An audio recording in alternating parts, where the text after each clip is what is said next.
Il m'aime. Section 2. Ce que la crainte ne pourra jamais accomplir. Citation.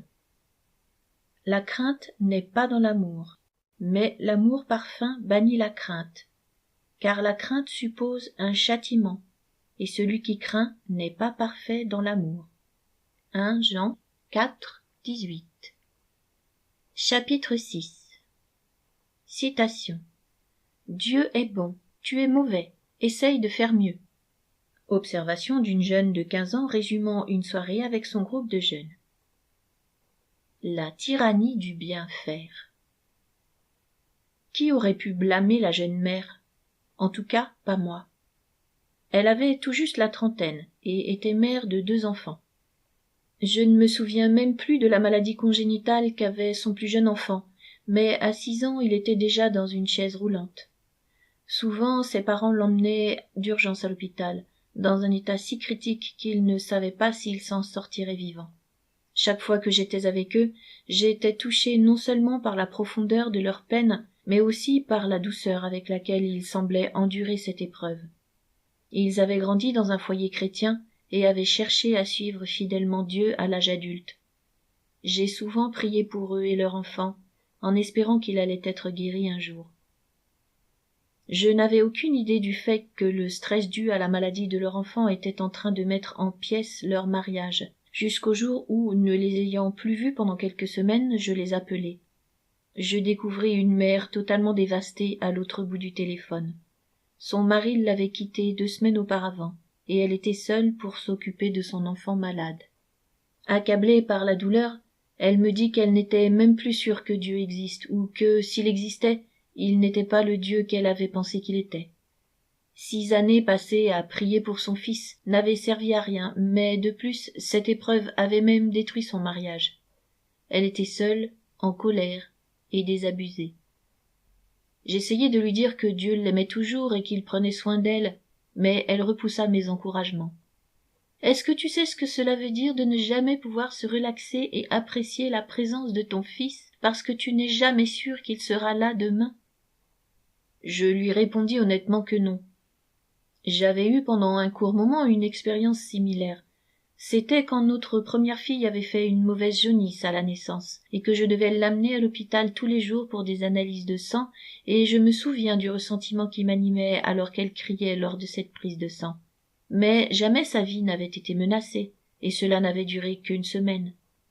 Comment multiplier cela par les 6 ans passés à la porte de la mort pour son fils? J'offris mon aide pour les jours à venir, mais elle déclina mon offre. « Je ne peux plus vivre comme ça, » sanglota-t-elle. « Je ne peux tout simplement pas donner ce que Dieu attend de moi. » Je me suis rarement sentie aussi incompétent de toute ma vie que lorsque je raccrochais. Après 15 ans de ministère pastoral, je ne pouvais lui apporter de réponse. C'est bien plus tard que j'ai compris pourquoi. À cette époque, j'étais dans le même piège qu'elle, mais de l'autre côté.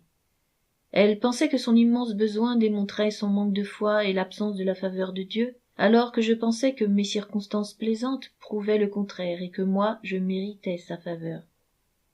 Nous vivions tous les deux sous la tyrannie de la faveur divine. Elle en payait déjà le prix, et j'allais bientôt passer à la caisse.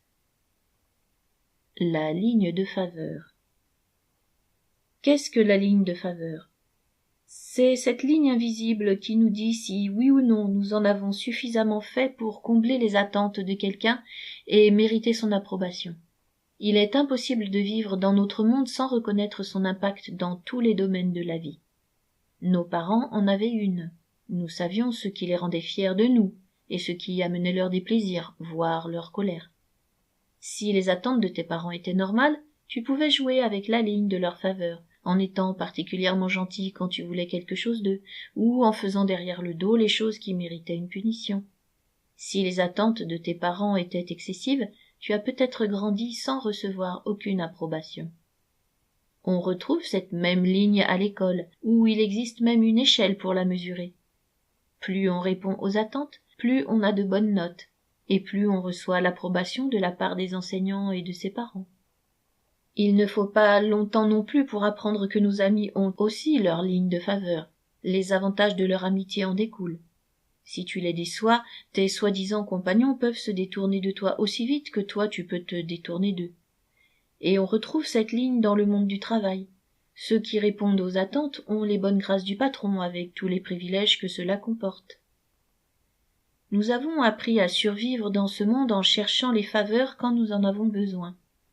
Il nous est ainsi tout naturel de penser que Dieu a aussi une ligne de faveur. Tant que nos circonstances sont bonnes, ou à la limite supportables, nous ne pensons pas beaucoup à la faveur de Dieu. Mais dès que les ennuis, les désillusions arrivent, alors nous commençons à nous demander ce que Dieu pense de nous. Est-ce qu'il m'aime? Est-ce que j'ai fait quelque chose qui ne lui plaît pas? Lutter avec ces questions nous ramène directement à sa ligne de faveur, tandis que nous cherchons une manière de nous retrouver du côté de Dieu. Le roi David a très bien décrit comment cette ligne se superpose à la recherche de Dieu. Ô Éternel, qui séjournera dans ta tente? Qui demeurera sur ta montagne sainte? Celui qui marche dans l'intégrité, qui pratique la justice et qui dit la vérité selon son cœur. Il ne calomnie point avec sa langue. Psaume 15, versets 1 à 3. Et il continue avec une liste de qualifications pour ceux qui veulent venir devant le Dieu saint. Il y a d'autres listes dans les Écritures qui semblent souligner son assertion, les 10 commandements, le grand mandat, le fruit de l'esprit, pour n'en citer que quelques-uns. Il est facile de voir pourquoi les gens qui recherchent sérieusement Dieu en arrivent toujours à avoir une ligne tracée dans leur vie, et pourquoi ils pensent qu'ils peuvent estimer ce que Dieu ressent à leur égard en sachant s'ils vivent en dessous ou au-dessus de la barre. La lecture de la Bible, la prière, l'engagement dans une église, aider les autres, semblent nous mettre au-dessus de la barre. Des motivations égoïstes, des mauvaises actions nous font passer sous la barre. Cela semble assez simple, mais le problème est que l'on ne sait jamais jusqu'où aller pour que cela suffise. J'ai demandé à des centaines de personnes dans le monde entier. Qui d'entre vous pense prier suffisamment, lire assez la Bible, ou témoigner suffisamment? Je n'ai jamais vu une seule main se lever en réponse à ma question. Je sais ce qu'ils pensent parce que j'ai longtemps pensé comme eux. Qu'est-ce qui est suffisant après tout? Si je prie 1 heure par jour, est-ce que je ne pourrais pas facilement prier 2 heures? Si je lis 2 chapitres, ne pourrais-je pas en lire 4? Est-ce que je dois témoigner 1 fois par mois, 1 fois par semaine, aller vers chaque étranger que je croise? Dans le même esprit, nous savons, dans nos moments de lucidité, que nous ne sommes pas totalement libérés du péché. Nous sommes capables de bien le cacher, mais les pensées, les motifs et les œuvres cachées mettent à nu nos luttes incessantes avec le doute et le péché. Pouvons-nous jamais être certains de la quantité de nos échecs que Dieu est prêt à oublier, comme faisant partie de notre processus de maturité? C'est pour cela que je parle de la tyrannie de la ligne de faveur. Si nous essayons de vivre avec la liste de David, ou de qui que ce soit d'autre, cela ne nous qualifiera pas pour accéder à la faveur et à la présence de Dieu. Si tu as essayé, tu sais comme il est difficile de faire tout ce que tu penses qu'il demande. La seule manière de se sentir bien dans ce genre de choses est d'imaginer en faire plus que les autres croyants. Mais au fond, nous savons que nous ne serons jamais assez bons. Le problème s'aggrave quand nous faisons face à des difficultés ou à des circonstances douloureuses. Qui n'a jamais pensé à ce moment-là que nous sommes punis pour ne pas avoir assez fait de bien? Nous en rions par rapport aux choses les plus triviales, par exemple quand nous attrapons tous les feux rouges. Hé, tu dois avoir quelque chose à te reprocher. Mais ce n'est plus un sujet de plaisanterie lorsque nous perdons notre travail ou faisons face à une maladie incurable. La tyrannie de la ligne de faveur est implacable. Elle ne nous permet jamais de savoir ce que Dieu pense de nous. Il ne nous reste plus qu'à choisir, au gré des circonstances. Il m'aime, un peu, beaucoup, pas du tout. Un plan bien meilleur. Est-ce donc exceptionnel que ma jeune amie résume le ministère de son groupe de jeunes en disant « Toujours le même refrain, papa. Dieu est bon, tu es mauvais. Essaye de faire encore mieux. » Malheureusement, beaucoup considèrent ce raisonnement comme étant la base de l'Évangile, et pourtant cette base ne nous permettra jamais de paraître devant lui. Même dans ces moments de plus grand désespoir, David savait cela. comme dans la caverne où il s'était réfugié pour échapper à ceux qui voulaient le faire mourir. Il a crié pour implorer la miséricorde de Dieu. N'entre pas en jugement avec ton serviteur, car aucun vivant n'est juste devant toi. Psaume 143, 2. Conscient de ses propres faiblesses, il ne voulait pas mettre comme en jeu la faveur de Dieu vis-à-vis de ses performances. Plus tard, il s'humilie lorsque son adultère et le meurtre du mari trompé sont mis en pleine lumière, et il pleure la mort du fils qui en était issu. Il recherche alors de nouveau une autre norme. Les sacrifices qui sont agréables à Dieu, c'est un esprit brisé. Ô Dieu, tu ne dédaignes pas un cœur brisé et contrit. Psaume 51, 17.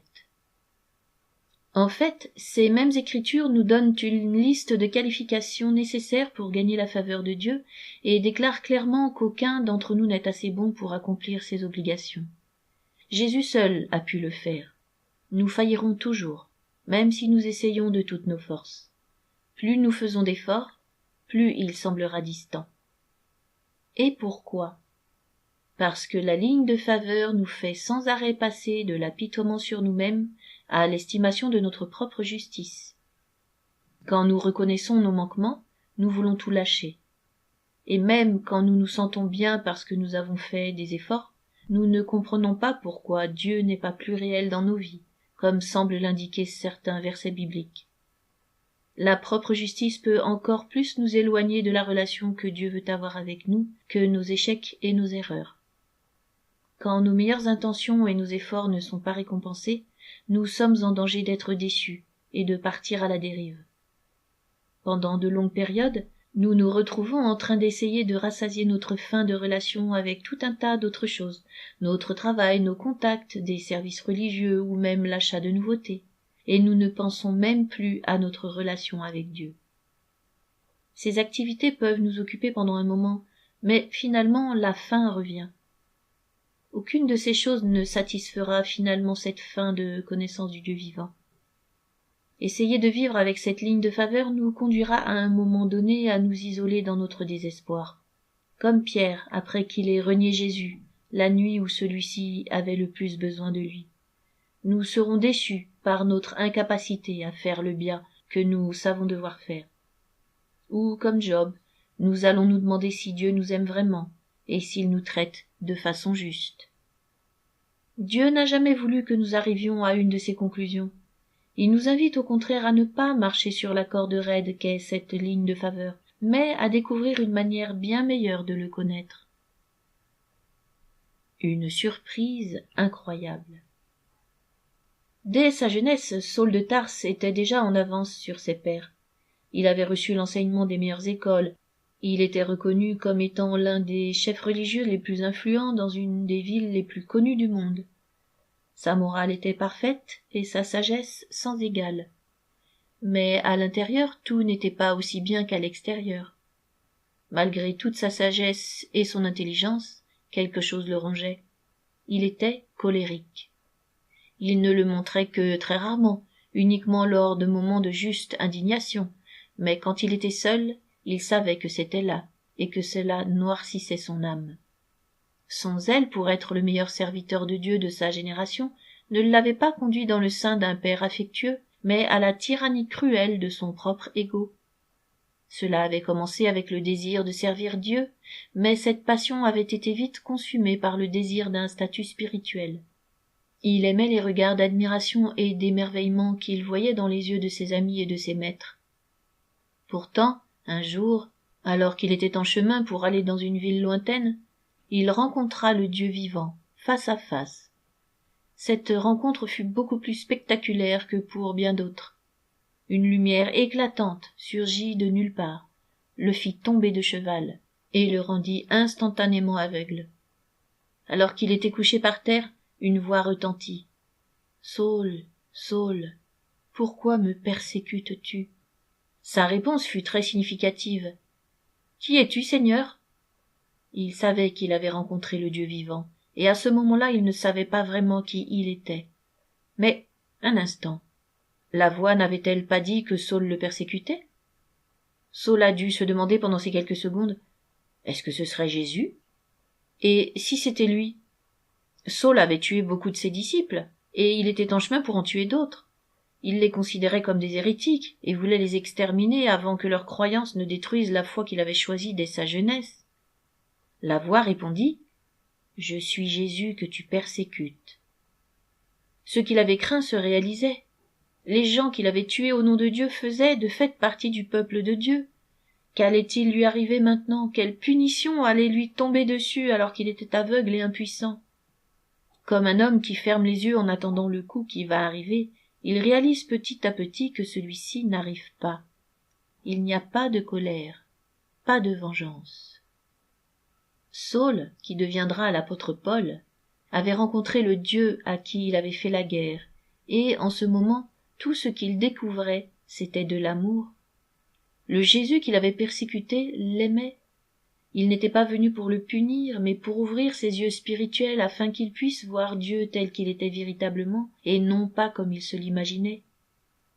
Saul découvrait la faveur de Dieu alors qu'il n'avait absolument rien fait pour la mériter. Au lieu d'être puni, il recevait une invitation à faire partie de la famille qu'il avait essayé de détruire de toutes ses forces. Au lieu de recevoir la mort qu'il avait apportée aux autres, une vie dont il n'avait jamais soupçonné l'existence lui était offerte. Saul se retrouvait devant un fait indéniable. Il n'avait rien fait pour passer au-dessus de la barre de la faveur, mais il se retrouvait néanmoins à cet endroit. Il découvrait que Jésus l'avait aimé même quand il n'avait aucune idée de qui il était. Jésus avait fait sauter la ligne de faveur pour libérer Paul de cette tyrannie. Cela le changea plus que tout ce qu'il avait appris sur Dieu auparavant. C'est là que la relation avec Dieu peut commencer. Cela peut sembler impossible, surtout si tu as espéré la connaître par le passé, et que, comme la jeune mère du début du chapitre, tu as été déçu parce qu'il a toujours semblé être distant quand tu avais le plus besoin de lui. Tout ce que tu savais faire, c'était d'essayer encore plus d'être assez bon pour gagner son affection. Mais cette manière de penser ne te rapprochera jamais de lui. Au lieu de t'apprendre à l'aimer, elle consolidera ta crainte de lui. Il veut briser ce cercle vicieux de la seule façon qu'il connaisse, en faisant de sa faveur un don gratuit plutôt que quelque chose que tu pourrais gagner. J'ai perdu tout contact avec cette mère. Si je pouvais lui parler aujourd'hui, j'aimerais lui faire savoir que trouver la faveur de Dieu n'a rien à voir avec ce que l'on fait pour lui, mais avec ce qu'il a déjà fait pour nous. Citation. Ô Dieu, aie pitié de moi dans ta bonté. Selon ta grande miséricorde, efface mes transgressions. Lave-moi complètement de mon iniquité, et purifie-moi de mon péché. Psaume 51, versets 1 et 2. Pour ton parcours personnel. Y a-t-il des événements passés qui ont fait que tu es resté déçu de l'amour de Dieu pour toi, ou qui t'ont laissé dépasser par tes propres échecs? Si c'est le cas, passe du temps seul avec Dieu pour revoir ces moments avec lui. Demande-lui de te montrer comment le fait de penser devoir mériter sa faveur a pu fausser ta manière de voir ce qui se passait véritablement.